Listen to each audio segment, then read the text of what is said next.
Hi everybody, welcome to another video of what's moving the markets. Today we're going to talk about how there is a possible changing of strategic asset allocation going on and how investors are possibly moving away from the traditional 60-40 portfolio. And for those of you who don't know what strategic asset allocation is and who don't know what traditional 60-40 portfolio is, don't worry, we will be covering that before we move on to the other details. Just a small disclaimer, as always, this is not investment advice. Please conduct your due diligence before taking investment decisions. Now guys, in the last two videos, we talked about how the US is reporting the highest inflation in 39 years and how that could possibly impacting portfolios and how investors are rotating from growth stocks to value stocks. And we specifically talked about value companies that have the ability to pass on this increasing price, right? Because they have such good brands or proprietary technology.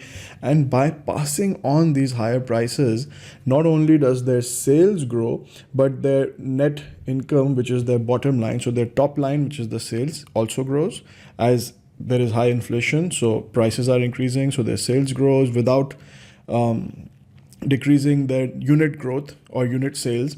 So their business volume stays intact and their overall top line grows and their bottom line grows, which is good for the owners of their stocks because the earning per share grows and thereby they have an inflation hedge, right? So that's very good. However, that is still within the world of equities. So today what we're going to talk about is how investors are possibly further securing their portfolios by updating their strategic asset allocation. And we will talk about what is strategic asset allocation for those of us who don't know what it is.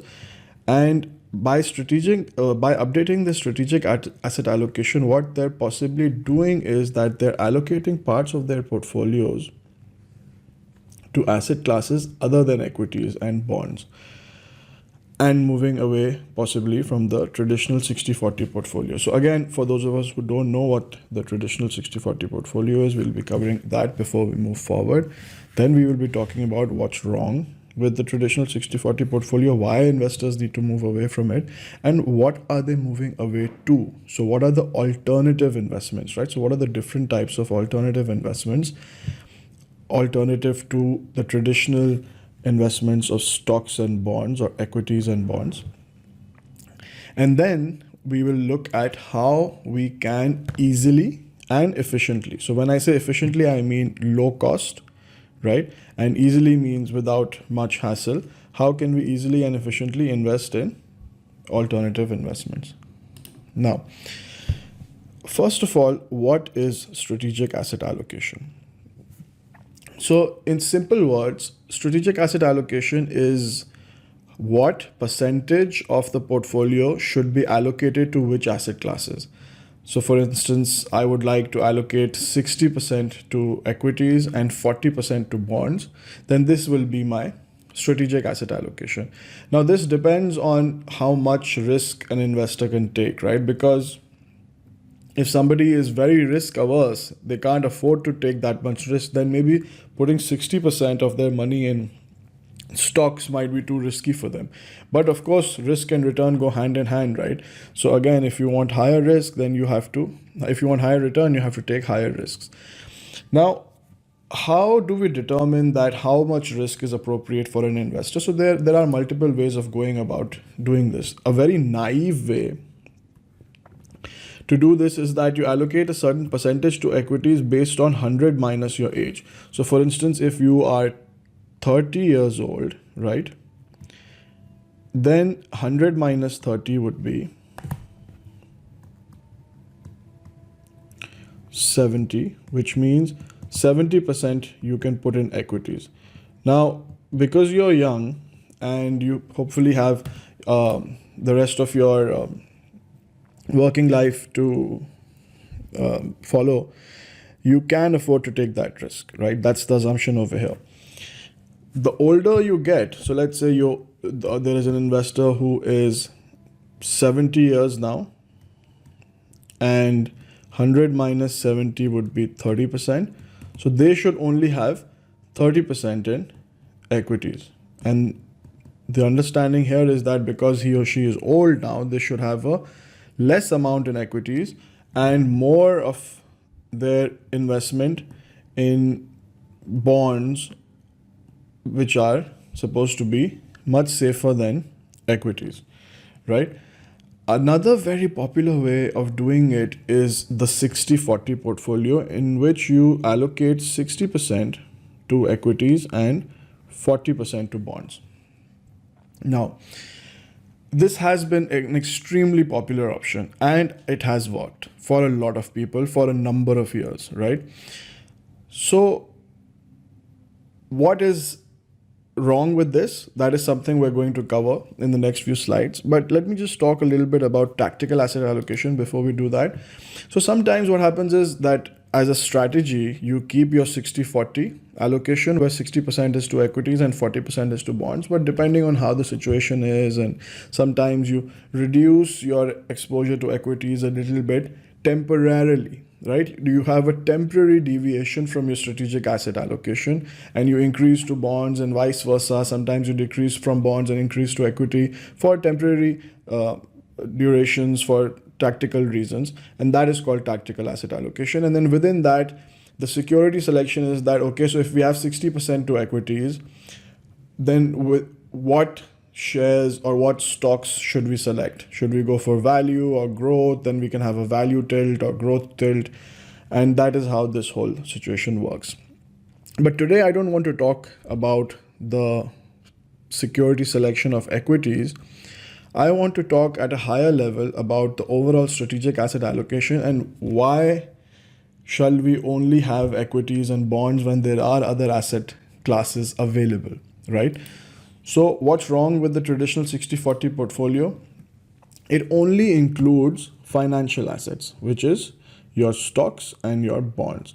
Now there is a whole world of other assets, right, which are your non-financial assets, and they should be included in a portfolio, especially during times where there is extraordinarily high inflation. And because inflation could very well lead to an increase in interest rate, and if it does, then that could impact financial assets much more than it could impact non-financial assets. So if we are in a situation where we're expecting high inflation, which is expected to lead to a hike in interest rates, which is expected to impact financial assets, both stocks and bonds, negatively, so why should we not have exposure to non-financial assets?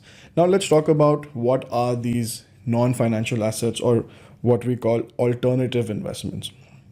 Now first we have hedge funds. Hedge funds, the two main type of hedge funds are long, short. Hedge funds, which are basically long means they buy stocks and short means they sell stocks. So they make money when the stocks go down. So they're kind of making money both ways, but they're also kind of losing money both ways. So when the market goes down, they lose on the long part, but they make money on the short part. And then when the market goes up, they make money on the long part, they lose money on the short part. But the idea here is that they make more on the winning side than they lose on the losing side. So net, they're still winners. Macro strategies are based on which currencies are expected to go up, and based on macroeconomics, and some more complicated strategies within macroeconomics.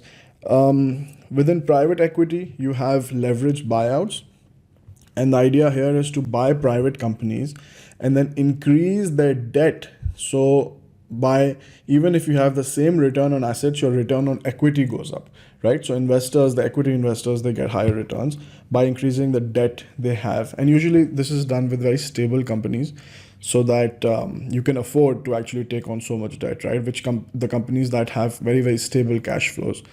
Venture capital is where you invest in startups. So very, very new, small companies, a very high amount of risk in these companies because they're startups. Many of them close down.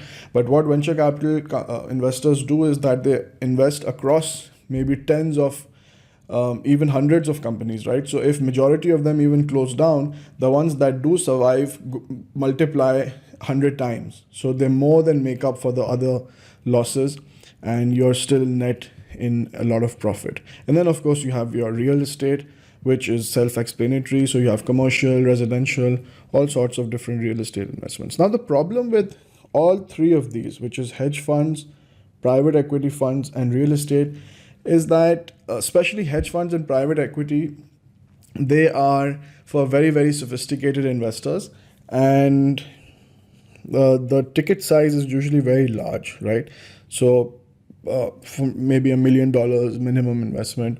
And of course, there are funds that do accept smaller investments as well. But these are very, very complicated investments and not very proven to be good against inflation. Now, commodities, on the other hand, are very, very good to have in your portfolio in times of high inflation, right? So this is a very good option when there is high inflation. Now, as you can see, there are lots of different types of commodities. There's wheat, sugar, cocoa, coffee beans, copper, iron ore, gold, silver, cattle, wool, crude oil, and propane gas. Now, which ones should we be going for? And I want to talk a little bit about that. Let's look at the different characteristics of all these sectors. Energy or oil is very concentrated in terms of suppliers. So there's a few number of suppliers that actually dominate this market, and by increasing or decreasing their supply, they can really impact the price. So, it's exposed to political events, and I would maybe not recommend. Again, of course, it's your decision. You need to do your due diligence, but there is a lot of supply risk over here that it's sensitive to these supply changes, right? Grains, on the other hand, are sensitive to weather and disease. So again, I would not press too much on grains. Industrial metals are not impacted by weather, right? So this is good. This is good. And the storage is easy also, so that is another plus, and it's linked to industrial growth, and especially those metals which are linked to the more modern growth that we have.